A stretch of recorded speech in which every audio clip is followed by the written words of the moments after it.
Welcome once again to Lehto's Law. Here's Steve Lehto. I've done a bunch of stories featuring the Institute for Justice, and they're the group going around and handling a lot of these cases that many attorneys can't handle simply because there's no real economic incentive to handle the cases. So they will handle these cases, and they're doing a lot of good work. And they do a lot with civil asset forfeiture for one thing, but a few other things as well. And somewhere along the line, I popped up on their radar. I've gotten a few notes and a few letters from the Institute for Justice talking about some of the videos I've done and thanking me for covering their stuff. So the Institute for Justice is a great organization. You should know about this. It's ij.org, and there is a place there you can support them by donating money. They're a nonprofit. And I got an email from them yesterday. Now, this story's been in the news, but I'm going to go off the version from the email I got from Scott. Scott G. Bullock sent me the email, and he's from the Institute for Justice. And he says that, Steve, you should know, our client, Azael Sepulveda, can finally open his mechanics shop in Pasadena, Texas. That's because of a rare temporary injunction we secured yesterday against the city's demand that he build dozens of useless and expensive parking spots. And so this is a situation that happens in a lot of municipalities. If you go to open a business, they don't just say, oh, buy a business license and you're good. They'll come out and look at your business, inspect it, and sometimes they'll walk around outside. And sometimes they'll say, oh, for a business of this nature, you need so many parking spots. And if you don't have the parking spots, you've got a problem. And the question is, how important is it to have some formula of the number of parking spots necessary for a business like this? So Sepulveda has been a car guy all his life, and he's even got a popular YouTube channel on car repair. Imagine that, somebody on YouTube with a channel. He's been running a top-rated repair shop for almost a decade, but he was in a rented building. And he's got a child on the way, which apparently plays into this because he's thinking about the future and how to support his family. So he decided it was time to put his dreams in drive. That's a good image for you. Last summer, he spent his life savings and took out a loan to buy his own garage. The man's going to be his own landlord, the king of his own castle. So it has 5 parking spaces, and it's more than large enough for his one-man operation. So he's one guy. He's running a shop where he's a mechanic, and it's got 5 parking spaces. And presumably cars he's working on can be brought into the building. The question is, how many parking spaces do you need if you're a one-man operation? You've got no employees, it's just you, one man. This is not complicated math, my friends. One. So he's one guy, he's got 5 parking spaces, cars being worked on can be brought indoors. What does he need? Well, the city of Pasadena refused to let him open a shop unless he builds 23 additional parking spaces, which would cost about $40,000, which is about half of the value of the property. So they wanted him to increase his overhead right off the bat by 50%, but 23 parking spaces. In other words, 5 parking spaces is not enough. 10? No. You need 28. Because remember, he's already got 5. They wanted him to build another 23. 28 parking spaces for a garage with a one-man operation. Now you might say, Steve, what if he adds more workers? What if? Right now it's one man and he's got 5 parking spaces. Does he need 28? And by the way, is it really the job of the city to plan for your expansion? Well, 5 might be enough now, but you really need 28. So until you get 28 spaces, we're not going to let you open. So he can't afford to build the empty parking lot, and he shouldn't have to, is what most people think, including the Institute for Justice. So they teamed up with him to fight back. They went to court, and they filed an action, and they sought an injunction. We talked about this before, where you can go to court and ask a court to order somebody to do something or to not do something. And in this case, they asked the court to issue an injunction forbidding the city from forcing him to build unnecessary parking spaces. Judge ruled that he can open his shop, and here's the deal, though.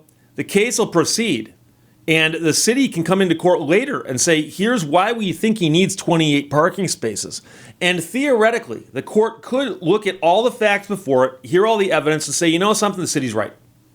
They could still rule that way. But as of right now, the court has said, no, you know something?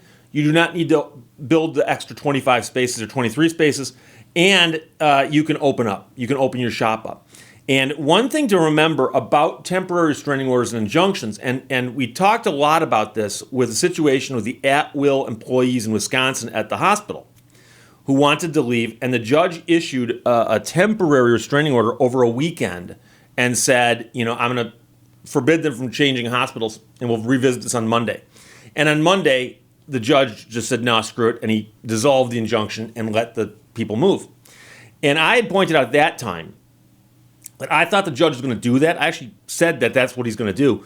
But one of the factors in granting an injunction is the likelihood of success on the merits. So when two parties are in front of him and one party's going, we want an injunction, temporary restraining order, an injunction right now, to either stop them from doing something or to force them to do something. And the judge looks at all the various factors. One of the most important is the likelihood of success on the merits. Judging by what we have in front of you right now, Judge, who do you think is going to win? And if the judge thinks that the party asking for the injunction ain't going to win, the judge can say, I think the odds of you winning on the merits are low. Therefore, I'm not going to grant the injunction. So the judge does grant the injunction. It appears to mean that he's saying, look, from what I see right now, I think this party's going to win. So that is good. And the judge ruled that he can open his shop as they continue to litigate. And the Institute for Justice is litigating to strike down Pasadena's senseless parking minimum for good. And so here's the deal. The case builds on the Institute for Justice's years of work reinvigorating economic liberty and property rights in Texas and across America. In our historic 2015 victory, Patel versus Texas Department of Licensing and Regulation, the Texas Supreme Court ruled that the state's constitution prohibits irrational and unduly burdensome economic regulations. That victory in Patel helped make yesterday's win possible. So on behalf of our clients and staff, thank you for standing by IJ's side. He sent me the email, but he's speaking to you, my audience. He really is. Because I make the videos for you, you guys watch the videos, and the more video views they get, the more the videos get out there. And it's a self-fulfilling prophecy, but it helps get the word out. So thank you for watching the videos and for thanking me for making them. And he says, I'll leave you with this photo of a happy Sepulveda at center, surrounded by his IJ legal team after the judge's ruling.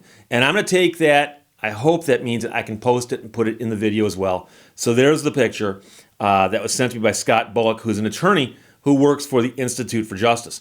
And they do great work. And we've talked about this before, about the cost of litigation. I'm an attorney, and I understand a lot of people would like to hire me who can't afford me. Now, a lot of the statutes I deal with, primarily the Lemon Law, say that if I handle your case and I win, the defendants pay your attorney fees on your behalf to me. So everybody wins, well, except for the manufacturer.